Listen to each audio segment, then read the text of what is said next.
Have you ever wondered why it's so hard to say no or set boundaries with your kids without feeling guilty? Because if you're here, I bet you're amazing mom, you're doing your best to stay calm, you love gentle parenting, but whenever you've explained it 10 times nicely, you run out of time or they really push your buttons too much, you end up raising your voice, exploding at them anyways. Why? Parenting coach would tell you need better boundaries. Mindfulness coach would tell you just need more breath work, yoga, mindfulness, meditation, journaling, just to cool down. A burnout mom coach would tell you you're too stressed out, you need more time out and self-care, me time, and let's restructure your to-do list. Great, they all might be true. But why is it then that I spoke to hundreds of women who have done all of that and they are still yelling, stressed out, kids are not listening, and it's a total chaos at home? Why? It's not that you're not trying enough, there's nothing wrong with you, there's nothing wrong with your kids. But I argue that there's something much more subtle and sneaky going on underneath that most people are not even aware of. What is it? I'm going to share in my personal own example from my own past, because that was the key for me in turning this around. So if you want to hear that and want to find out and start digging maybe what is it for you, what is the root, then meet me in this episode of the Zen Supermom podcast. Hi Supermom, I'm Elena and I call myself a mommy tantrum specialist because I used to be a specialist at having mommy tantrums and yelling at my little daughter whenever I was just running out of my patience. Yeah, so I kept swinging between being too nice and then when that didn't work, then finally going into being too strict because my emotions became so overwhelming for me and I had no control over them in that moment that I just had to yell it out, and I call it like emotionally vomit that anger at my daughter. Otherwise I couldn't be with myself. Yeah. And so, of course, that made me horribly guilty. And that's how I got into my quest on figuring out what the heck is going on. So here's the story I promised to share with you, which helped me realize what is actually going on with these boundaries and saying no to the kids. Yeah. So just a short, tiny story time. I was 6. I was at summer holidays together with my brother at my grandparents'. And so just like every evening, my grandma asked me to set the table, prepare the table for dinner. And my reaction that day was different than usually. And I responded with, "I'm not a maid." Upon which my grandma, of course, gave me a look. So bless her, she did not even yell. She didn't hit me or anything. My grandma was the best. And she told me, "Well, I'm disappointed in you, and I am going to tell your parents as soon as they are back on Friday afternoon." And so this was my okay, because here's the background. That's the situation, all right? Sounds like simple enough, but what was really going on underneath? So I was not a spoiled brat or anything. I was always the good girl, always trying to do everything that people asked me to do, because that was the way to get their validation and approval. I have 2 busy parents, hyper-achieving perfectionist controllers who put very high standards for me and my brother. They were not expecting anything less than the top and the best. And so I learned very early on that being a good girl is the way to get their approval. Yeah, this was very conditional love. And no, I'm not saying that to complain about my parents. I know they did the best they could given their own childhood history. They did amazingly well. So no, this is not a witch hunt and throwing my parents under the bus. But this is showing the background, the identity that I was raised with was the good girl. And so I dared once upon a time to kind of contradict that good girl thing because I felt like I've had enough. I had a younger brother. He was allowed to play. He was allowed to get up later. He was allowed just to lay around on the sofa and be serviced or served. That was my impression as his older sister.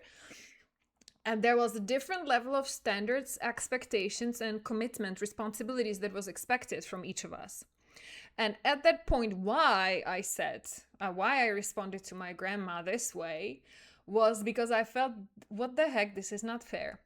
Why is it always me who needs to do this? And that's not, again, as I said, not because I was a spoiled brat. I loved helping my grandma. I loved being with her in the kitchen.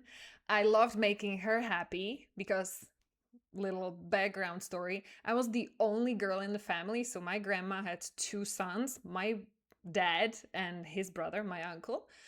And then they had only sons in the family. So there were, I think, four boys, one brother, and or three boys.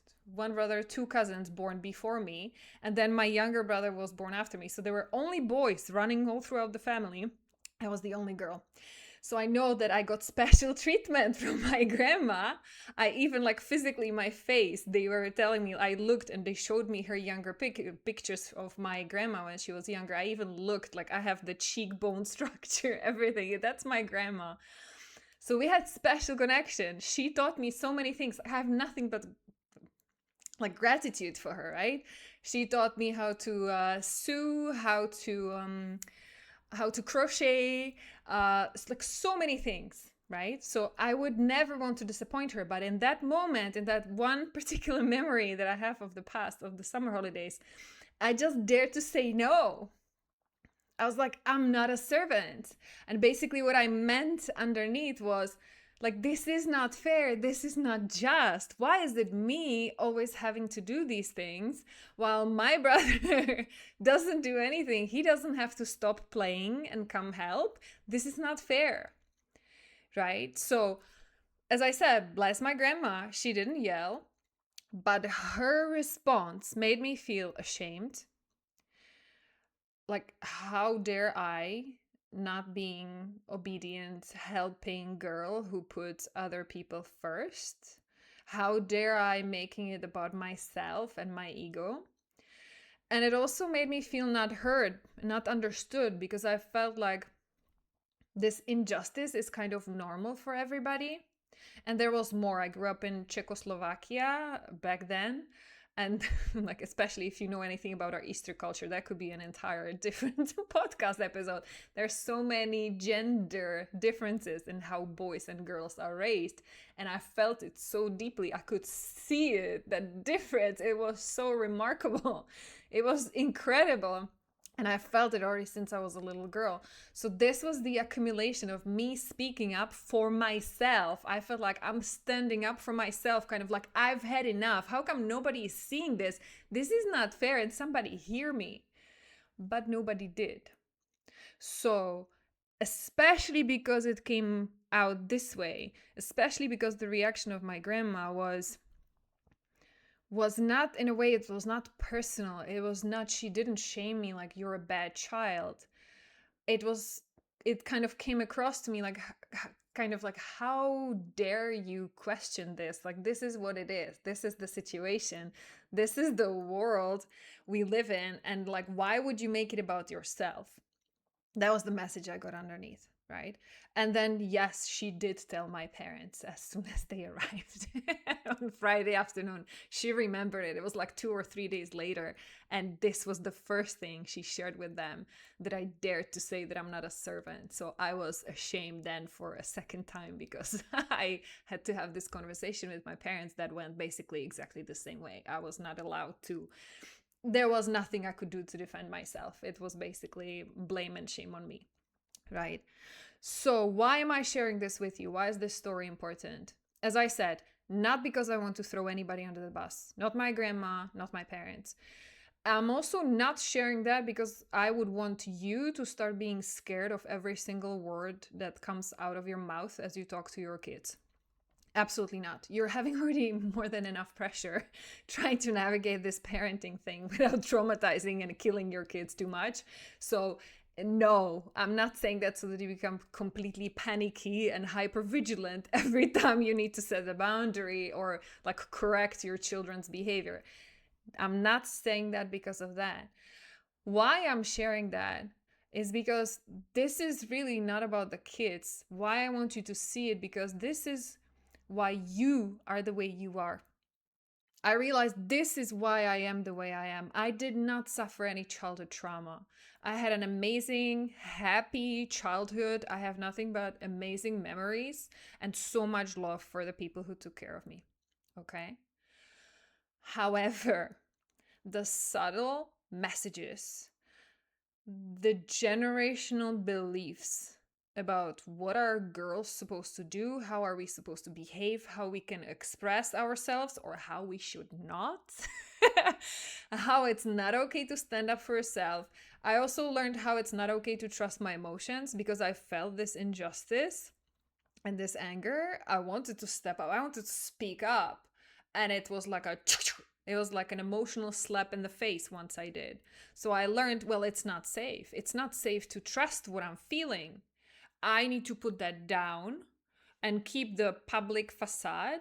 Because if I show anybody what I'm really feeling, if I show my rage, my resentment, my frustration, I will be punished. I'll be judged. It's not acceptable for people. They are expecting to see smiling, yes, good girl, I will do anything you want me to do, even before you ask, because I can read your mind and put your needs first before I go. And I would feel selfish if I would say anything for myself. Like, that's what's been installed in me, not through punishments or yelling, but through these subtle hints. It was everywhere. I call it very often in my free trainings, this is 1,000 paper cuts, right? And people often struggle with understanding the impact of this because it's being compared to like childhood trauma, which is really like heavy stuff happening. And I have about half of the clients I work with, they went through heavy childhoods with abandonment, abuse, violence, drugs, and any kinds of like really difficult situations. So then it totally makes sense to go for one-on-one sessions on therapy and specific childhood help, like to clean that up. Not so much even in talk therapy, because it's not about just talking about it. That can just bring it up and open reopen those raw wounds. So talking about it is not enough. You definitely need to reach out to a specialist who knows how to help you with it in just a few sessions so that it starts healing rather than just like reopening everything again. However, the other half of clients I'm working with, they're like me. Absolutely normal childhood by all standards. And it's just these 1,000 subtle messages, subtle, like very small, tiny hints about who you should be, how you should behave, what is expected of you and it's given to you by people who love you, who should love you unconditionally, but based on what they're praising you for or what they're punishing you for, what they're judging you for, what they're disapproving of. That's how they kind of like guide us and put the blinkers or whatever it's called, kind of like, this is the box, this is where you belong. And if you try to do anything else, then we are going to chop it off. We are going to punish it so that you never, ever get out of that box of a good girl. Yeah. So I realized this is how a big part of my identity, who I thought I was and what I was worthy of, that's how it was shaped. And so now coming back to you and your children, can you start seeing the connection? Because of course you don't know how to set boundaries with your kids, because nobody ever set any healthy boundaries with you. Especially if you were raised by bribing or punishments or being scared into obedience by judgment and shame, right? Of course you don't know what natural consequences are because of that, right? Of course you don't know how to manage your kids' emotions in a healthy way. Of course you don't know how to manage your own emotions when your kids push your buttons or you're running late or you're exhausted at the end of the day and they would not go to bed. You don't know how to manage emotions at all because you've been cut off from it. Like, I got that lesson way back.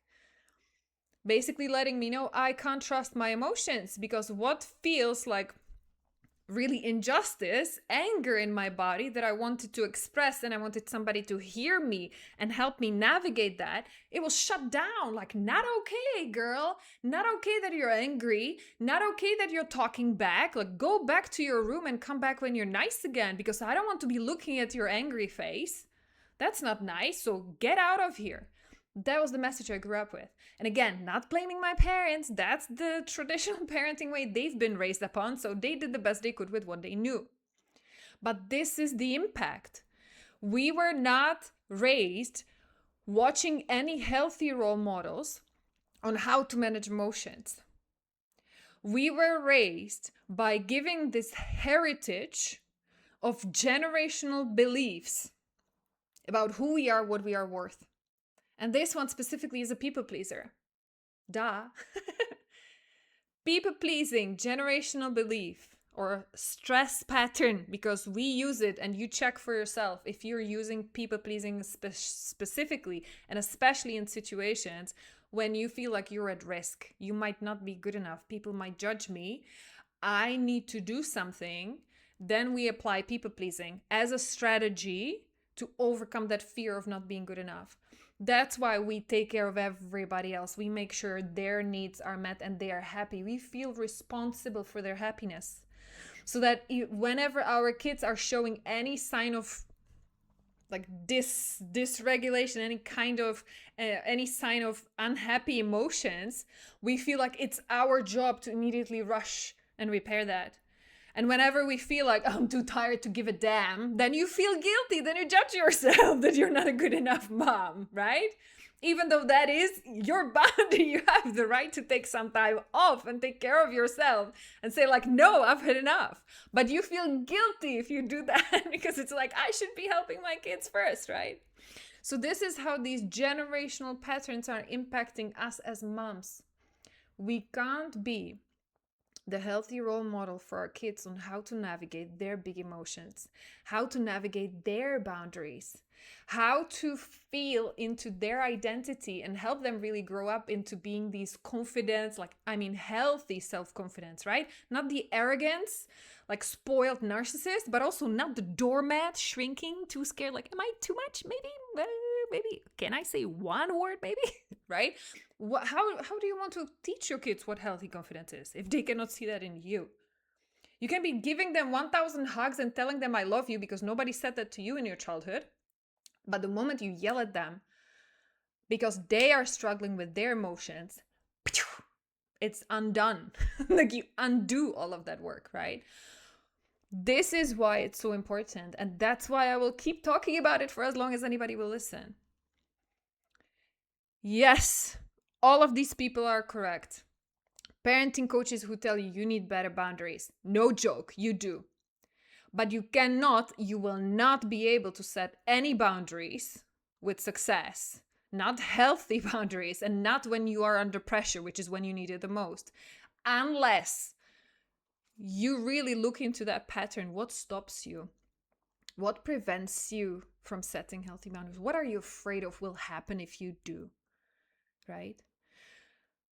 Parenting coaches are right. Mindfulness specialists trying to help you like relax and stress less and do meditation, yoga, breath work to release some of that like overwhelm from your nervous system. Absolutely, yes, they are right too. But you need to be able to do that in a quick way, because you can't tell your kids like, hey kids, give me 1 hour for yoga and meditation. Once you're on Monday morning, standing in front of the door, already being 10 minutes late for school and for work, like, when do you do it then? Like, it's not fast enough.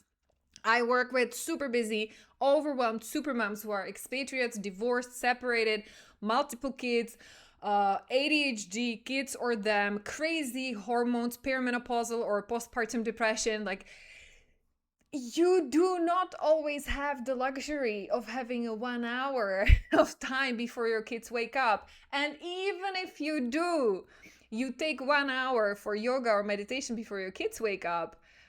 And then you get back to the kitchen and they are like throwing food at each other or like pulling each other's hair because they are fighting over a favorite cup or whatever. And where is your calm then? You're going to explode anyways, right? Why?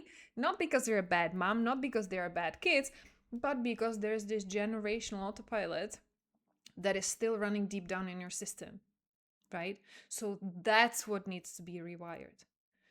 You are running on a people pleaser and most likely the avoider as well, like avoiding your emotions feeling them for as long as possible, like stuffing it under the carpet. But then the carpet becomes so much, like the pile under the carpet, that it blows up once you add like one more little thing you try to add, one more little piece of anger, frustration, resentment you're trying to stuff under the carpet to be the nice mom. I will not yell because I want to send you to school feeling sunny, shiny, happy, remembering how much I love you. I don't want to send you to school by me yelling at you, right? So you try to stuff there one piece of, like, last piece of resentment or anger, but it's too much. It's been accumulating for days and weeks and years. So it's like, so then it's like, that's why your reaction is often so disproportionate. It does not correspond to the magnitude of the situation. The situation was not that serious, not such a big deal. If it was like on a sunny Sunday afternoon, whatever, like you might have gotten angry, but not so much. It's because of the avoider who's like stuffing the emotions out. Because again, not your fault, not your parents' fault, but you never grew up having a healthy role model on how to effectively process these emotions. Because anger, just like any other emotion, we are supposed to feel it all. That's why we have these emotions. Those are just signals from your nervous system. Like, hey, something is off. I'm getting angry. Pay attention. Why am I getting angry? And that's not because you will blame it on outside world, on the stress, and the society wants me to, they push so much pressure on me to look beautiful and be successful and be an amazing mom at the same time. Screw that. The anger is a flag for you, not to blame it on the outside and try to change and control the world and your kids. It's an indication. Hey, pay attention to what's happening inside you. Are your boundaries being crossed? Do you need to take a time out for you to calm down? Do you need to do something with your to-do list? Like, is somebody hurting you? Do you need to say stop and set a boundary? Like, what's going on? Anger is a signal. If you ignore it, it's going to blow up in one way or another sooner or later, right? So learning how to work with these emotions and how to show them, express them, but in a healthy way, so that you don't blame the kids for them, because it's not your kids' fault that you cannot control your emotions and you cannot manage them in a healthy way. It's not their fault. Kids are, by default, dysregulated. They are born not understanding what's happening to them. You cannot ask them, like, why are you sad? Like, try asking that. Anybody below the age of 15, maybe even after, they will not be able to tell you, why are you so mad, right? Why did you hit your brother? Yeah, it's not about the toy, it's not about the thing, it's underneath. They need your help, but you cannot help them understanding their own emotions if you don't understand yours. You can't expect them to have more impulse control if you don't have much of it either, especially not under pressure, right? So again, I'm not saying that to blame you. Nobody can blame you because you didn't grow up having healthy role models, but you are the only one who can change that. You are the only one who can help your kids, and you are the only one who can break this generational cycle of creating people pleasers and avoiders with extremely dysregulated nervous system. Because it might not seem such a big deal. Now we are going into summer holidays at the time when I'm recording this podcast episode. There might be less schedules, less routines, less like things to manage on the to-do list. But you will come back sooner or later and there will be a new school year. It will start all over again. Maybe you're cool now because your marriage is fine. But like, I don't want to jinx you or anything, but the moment something happens in your life, something goes off, and it usually does. That's why they say like the only time when you don't have any problems in your life, like you're dead. Basically, like you can't, life is change. Life is about being able to handle problems flying at you left and right. There will be difficult situations you will have to manage. So then you can't control life, how difficult or easy it is. The only way you can control is your ability to handle it and deal with it, right? So that you don't feel like I'm stuck as a helpless victim of what life is doing to me, what my kids are doing to me, what my ex is trying to do to me. You take your power back.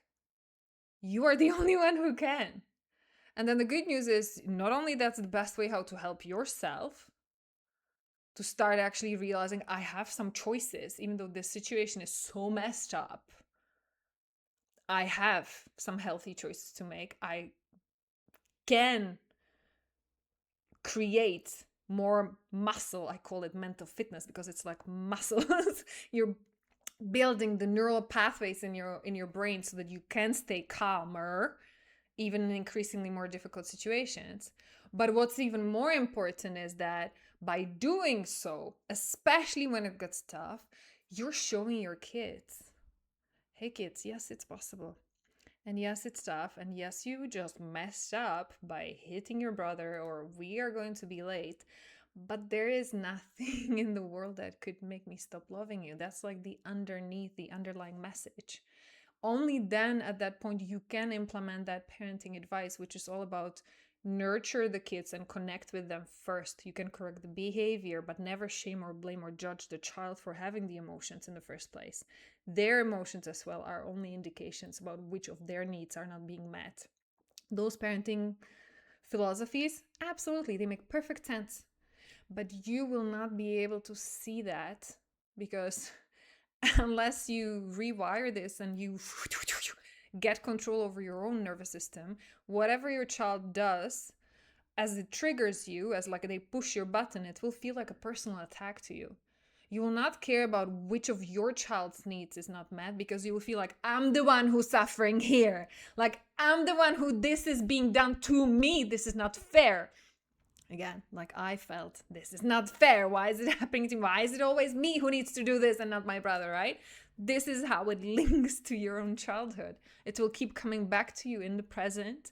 And by doing so, and if you're not rewiring it, that's what you're giving to your kids. So your kids one day will grow up being either the people pleasers, good girls, or the opposite, like my brother used to be, like completely, because there were no boundaries for him, not enough responsibilities.